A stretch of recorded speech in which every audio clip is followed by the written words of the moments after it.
Reazzjonijiet pożittivi ferma l-politika ġdida li ħabbar il-gvern dwar id-droga fosthom minaqdiet indipendenti li ta' kuljum jaħdmu qatih ma' nies bil-vizzju ta' droga.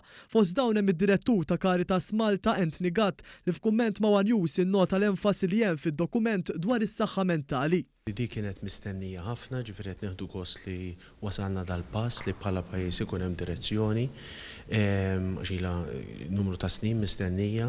Ovvjament hemm affarijiet li aħna nissapportjaw 100%, pereżempju hemm waħda minnhom li hija t-tisħiħ ta' servizzi ġewwa Mount Carmel, aħna f'Malta diġà għandna firxa qawwija ta' servizzi għal persuni li għandhom problema ta' droga li huma b'saħħithom ħafna, imma t-tisħiħ ta' servizzi Mount Carmel huwa xi ħaġa li nixtiequ narawha u qed hemm niżla. Id-direttur tal-Caritas iddeskriva bħala pass kuraġġuż il-proposta tal-ittestjar għall-arrieda droga fuq xufiera u li għandu jkun hemm tolleranza zero. Min-naħa tiegħu il-kap eżekuttiv tal-Fondazzjoni Awċija Oażi Noel Sherry filwaqt li wkoll semma bi prominenza l-proposta tal-ittestjar għamel referenza għall-aspetti tal-prevenzjoni biex dawk li jixtiequ jesperjenzaw id-droga ma jagħmlux dan għax il-konsegwenzi huma koroħ.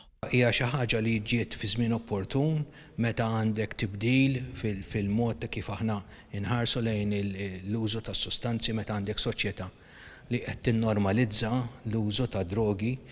Naħseb jien din il-policy u l-punti li fiha qed jippruvaw jindirizzaw l-aspetti li s-soċjetà tagħna qed taffaċċja, mod partikolari il-drug driving u t-testijiet li qed isiru li għandhom bżonn isiru f'dan ir-rigward anke biex nissalvagwardjaw il-persuni li qed jużaw it-triq.